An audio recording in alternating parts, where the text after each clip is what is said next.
Hello everyone. तो इस video के अंतर्गत हम लोग क्लास 12th के मैथमेटिक्स के मॉडल पेपर के ऑब्जेक्टिव क्वेश्चन को देखेंगे, है ना, जो 21 से 30 तक का सॉल्यूशन होगा इस वीडियो में। और हमने 1 to 10 और 10 to 20 तक का वीडियो ऑलरेडी अपलोड कर दिया हूँ। जो लोग नहीं देखे हैं लिंक डिस्क्रिप्शन में है, जाकर देख लें। और अगर आप मेरे चैनल पर पहली बार आए हैं तो मेरे चैनल को सब्सक्राइब कर लें, लाइक कर दें और एक बार शेयर कर दें, ताकि अधिक से अधिक स्टूडेंट लोग को इसका बेनिफिट मिल सके, है ना।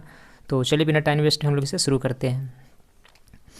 देखो क्वेश्चन नंबर 21 क्या है हमारे पास, वो है limit integral from limit -π/4 to π/4 sin x into d x. हमने क्या किया कि पिछले भी एक क्वेश्चन इस तरह का हम लोगों ने किया था। देखो इसका बेसिक जो कॉन्सेप्ट होता है ना, वो क्या होता है कि हमारे पास अगर कोई भी क्वेश्चन दिया है -a to +a अगर लिमिट है और ये f(x) इंटू डी एक्स है, तो इसका आंसर हम लोग डायरेक्ट 0 लिखते हैं। ठीक है, कब ऐसा होता है तो हमने वहाँ बताया था कि इफ़ f(-x) की वैल्यू जो है ना वो -f(x) हो जाए। ठीक है, बस इतना सा ही इसका मेन कॉन्सेप्ट है। तो ज़रा चलो हम लोग पहले चेक करते हैं कि क्या इस रूल को फॉलो कर रहा है फंक्शन। तो देखो यहाँ से f(x) जो है हमारे पास क्या लिखा है इन्होंने, sin x है। तो यहाँ से हम f(-x) की वैल्यू फाइंड करते हैं। तो जाहिर सी बात है कि -x की वैल्यू हम लोग फाइंड करने जा रहे हैं, तो जहाँ जहाँ x है फंक्शन में वहाँ वहाँ क्या रखना होगा, -x रखना होगा। तो यहाँ से साइन ऑफ -x रखेंगे तो देखो ये आ जाएगा f(-x) और equal to sine minus theta, यानी -x क्या होगा, -sin x होता है। बेसिकली क्वाड्रेंट से होता है ऐसा, है ना। तो हम लोगों ने क्या देखा कि f(-x) की जो वैल्यू है रियल में -f(x) हो गया। क्यों? क्योंकि ये माइनस तो माइनस है और sin x क्या था, मेरा मेन फंक्शन था, तो इसको इस तरह से लिख दिया गया। यानी कि टोटली हम लोग कह सकते हैं कि -π/4 to π/4 sin x इंटू, एक मिनट, हाँ, तो हम लोग क्या कर सकते हैं कि -π/4 to π/4 sin x इंटू अगर dx हमारा क्वेश्चन गिवन है तो इसका आंसर डायरेक्ट क्या लिखना होगा, 0। ये सब क्वेश्चन जो है ना दोस्तों प्रॉपर्टीज बेस्ड है, तो हम लोग उसी हिसाब से इसको क्या करेंगे, वर्क करेंगे। ठीक है, तो इसका आंसर डायरेक्ट क्या लिखेंगे हम लोग, 0 लिखेंगे। चलो तो ऑप्शन नंबर कौन सा आ रहा है इसका, 21 का ए आ रहा है। ए इज द राइट आंसर। अब हम लोग नेक्स्ट क्वेश्चन 22 को देखते हैं। देखो इस क्वेश्चन में क्या है, -π/6 to π/6 लिमिटिंग दिया हुआ है और tan theta into d theta है ना। तो हमने अभी भी जस्ट इसके पहले वाला जो क्वेश्चन कर रहा था वो टाइप बस उसी तरह का है। तो चलो इसे भी हम लोग अप्लाई करते हैं। देखो इंटीग्रेशन के अंदर इस प्रॉपर्टीज़ को जो है ना ध्यान रखना है। अगर हमारे पास कोई भी इंटीग्रल है -a to +a तक डिफाइन है और f(x) इंटू डी एक्स है, तो इसकी वैल्यू डायरेक्ट क्या होता है, 0 होता है। कब? तो इफ़ f(-x) की वैल्यू जो है ना वो -f(x) के बराबर होना चाहिए। तो हमारे पास फंक्शन जो इस क्वेश्चन में दिया हुआ है वो है tan थीटा। यहाँ f थीटा मान लो इसको, ठीक है, थीटा मान रहे हैं तो थीटा ले लेंगे हम लोग इस तरह से। अब देखो यहाँ से क्या करना है, इसे भी चलो इसे मैं ऐसे लिख दिया, इसको थीटा x में माने थे ना इस तरह से। चलो यहाँ बैठाते हैं इस वैल्यू को। देखो जहाँ जहाँ थीटा वहाँ माइनस थीटा हम लोग कैलकुलेट करते हैं। तो f ऑफ अगर -θ की वैल्यू निकाला जाए तो जाहिर सी बात है कि tan -θ लिखना होगा। और यहाँ से f ऑफ -θ की जो वैल्यू होगा, बताओ tan -θ क्या होता है, तो वो -tan θ होता है। ठीक है, ये भी बेसिकली क्वाड्रेंट रूल से हो गया।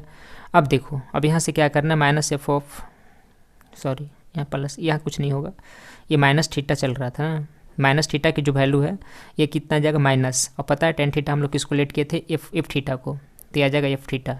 यानी कि हमारा जो है ना ये रूल देखो अप्लाई हो रहा है। f ऑफ -x की वैल्यू f(-x) की वैल्यू f ऑफ x की इक्वल हो रहा है ना। तो यानी हम लोग इस क्वेश्चन के हिसाब से अगर आंसर की बात करते हैं तो -π/6 to π/6 tan theta into d theta equal to direct answer क्या लिखोगे, 0। ठीक है, तो ये प्रॉपर्टी से हम लोग इस तरह से इसको सॉल्व कर दिए। चलो तो इस क्वेश्चन का आंसर हो गया option number A is the right answer. अब हम लोग क्वेश्चन नंबर 23 को देखते हैं। देखो क्वेश्चन क्या है, integral of cos 2x by sin x plus cos x की whole square into d x. अब इसमें 4 ऑप्शन दिया गया है। अब बोलता है कि इसके हिसाब से कौन सा ऑप्शन जो है वो सही है। तो हम लोग सबसे पहले इसको थोड़ा सा सोल्व करके देखेंगे और कौन सा ऑप्शन सही है उस हिसाब से हम लोग डिसीजन लेंगे ABCD में, ठीक है। तो चलो cos 2x का जो फार्मूला होता है वो होता है cos square x minus sign square x, इसका ये आइडेंटिटी है। और डिनोमिनेटर में क्या हमारे पास है sin x plus cos x की होल स्क्वायर, इसे जस्ट के तस हम लोग रहने देंगे। अब देखो ऊपर जो है ना, अगर हम cos x को a मानते हैं और sin x को b मानते हैं तो a square minus b square के हिसाब से उसको हम लोग ऑपरेट करेंगे। तो बताओ इसका क्या होगा, cos थीटा यानी cos x plus sign x और cos x minus sine x. तो जो cos x plus sine x आएगा उससे एक cos x plus sine x तो कट जाएगा, तो ऊपर क्या बचेगा, ऊपर बच जाएगा हमारे पास cos x minus sign x. और y नीचे तो sign x plus cos x double था, लेकिन एक ऊपर वाला से कैंसिल हो जाता है, तो क्या बचेगा यहाँ से साइन एक्स और plus cos x into d x.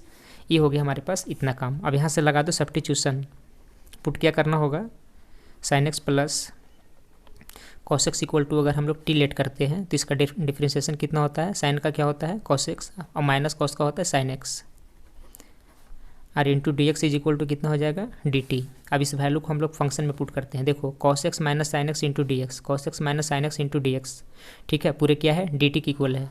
तो यहाँ से लिखो इंटीग्रल ऑफ dt अपॉन, और sign x plus cos x को हमने क्या लेट करा था t, तो यहाँ से t ले आएगा, ठीक है। अब यहाँ से लगा दो 1/t, यानी 1/x का जो इंटीग्रेशन होता है वो क्या होता है, तो 1/x का जो इंटीग्रेशन होता है वो होता है log x।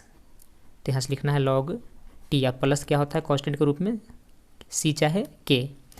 अब देखो यहाँ से t हम लोग किसको लेट किए थे, तो t हम लोग लेट किए थे sin x plus cos x को, इस वैल्यू को यहाँ पे पुट करना होगा। तो फाइनल आंसर क्या बनेगा, log sin x plus cos x plus k। देख लो कौन सा ऑप्शन है। चलो ऑप्शन नंबर बी मैचिंग है, option number b is the right answer.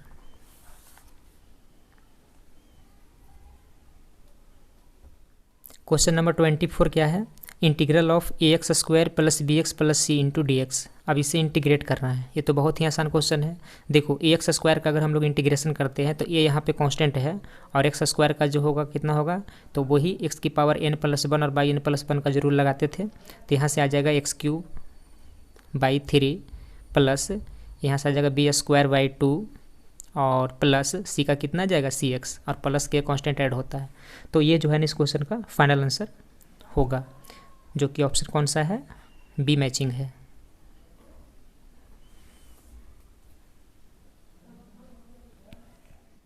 Question number 25 है 12 into integral root x into d x. देखो अब इसमें हमें क्या करना है, इंटीग्रेट, ठीक। तो 12 कांस्टेंट है, इसे रहने देते हैं, और इंटीग्रल जो रूट एक्स है इसे x की पावर 1/2 लिख दो इंटू डी एक्स। अब 12 तो ठीक है, अब x की पावर जो 1/2 दिख रहा है ना, उसे क्या करोगे इंटीग्रेट, ठीक है। तो ये आ जाएगा x की पावर 1/2 और प्लस 1, तो यहाँ से आ जाएगा 3/2, और अगेन क्या लिखेंगे 3/2, और प्लस कांस्टेंट के रूप में कौन आता है k। चलो इसे हम यहाँ सिंप्लीफाई करते हैं। देखो ये तो 12 ठीक है, ये जो 3/2 है ना वो 2/3 में बदलेगा, और x की पावर आ जाएगा 3/2 और प्लस कितना k, ठीक है। 3 4 जब 12, 4 बार में भी कट जाएगा, तो 4 2 आ जाएगा 8x की पावर 3/2 प्लस k। तो ये जो है ना इस क्वेश्चन का फाइनल आंसर होगा। ऑप्शन कौन सा आ रहा है, बी मैचिंग है। चलो b is the option, b is correct.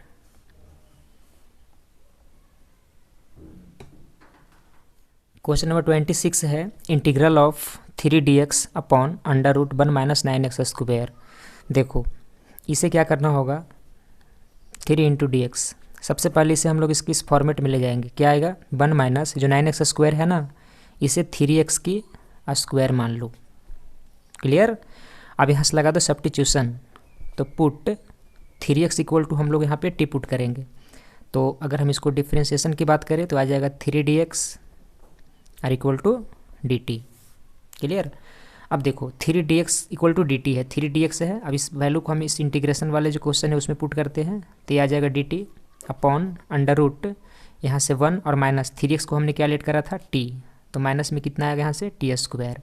यहाँ 1 के स्क्वायर अपना मन से कर सकते, और ये हमारे पास चला जाएगा इस इंटीग्रेशन के फार्मूले से। इसका जो है ना एक फार्मूला होता है, देखो मैं लिख रहा हूँ, अगर integral of dx/√a² minus x square हो तो इसको हम लोग क्या लिखेंगे, sine inverse xy a plus c होता है। देखो ये इसका क्वेश्चन है, आंसर ये क्या है, इस फार्मूला है। तो इसे हम लोग इसमें ऑपरेट करेंगे।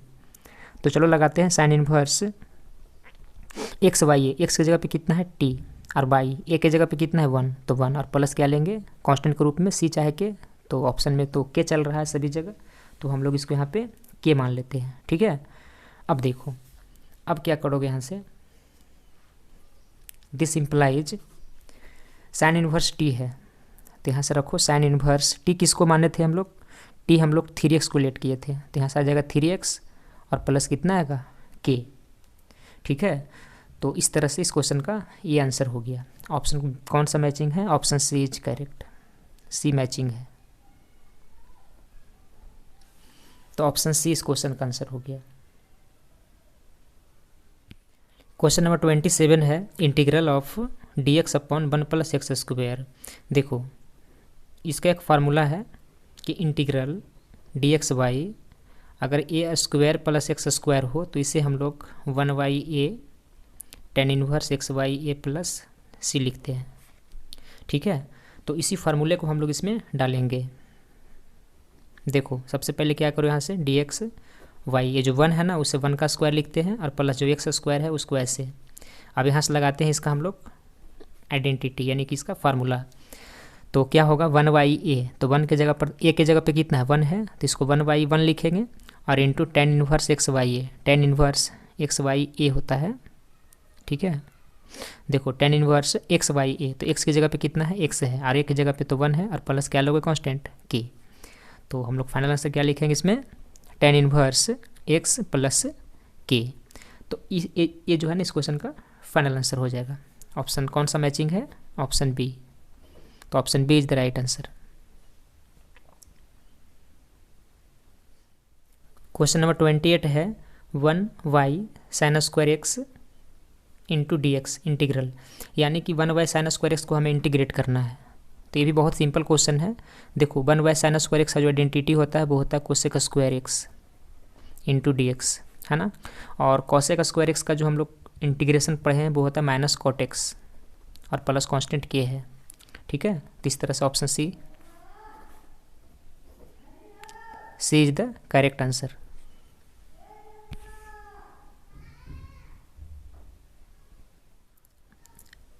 चलो क्वेश्चन नंबर 29 है 100 टाइम्स ऑफ इंटीग्रल dx। देखो ये जो है ना कितना अच्छा क्वेश्चन दिया है। 100 को हम लोग 100 छोड़ेंगे, और जो dx होता है ना उसको हम लोग इंटीग्रल ऑफ 1 इंटू dx मान लो। ठीक है, तो यहाँ से कितना आ जाएगा 100, और 1 का जो इंटीग्रेशन होता है वो x होता है, और प्लस के ऐड करते हैं k। बस आंसर हो गया इसका।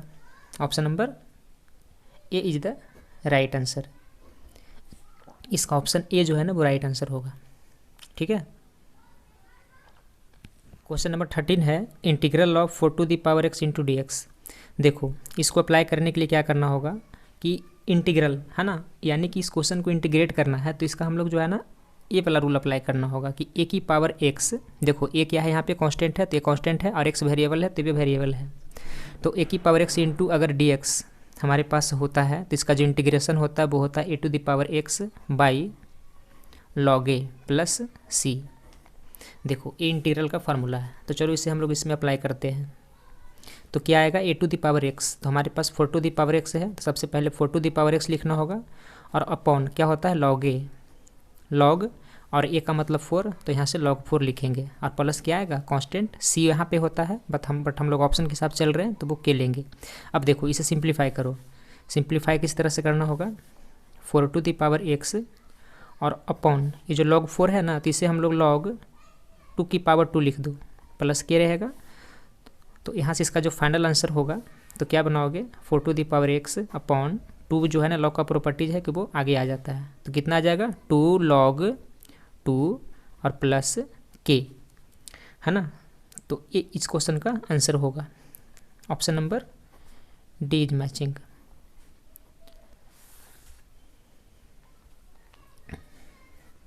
चलिए दोस्तों, तो इस लेक्चर में आज हम इतना ही रखते हैं। ठीक है, चलो अब हम लोग नेक्स्ट लेक्चर जो लेंगे उसमें 31 टू कोशिश करेंगे 40 तक कवर करने के लिए। ठीक है, तो चलो इस लेक्चर को आज हम यहीं पे एंड कर रहे हैं। तब तक के लिए जय हिंद।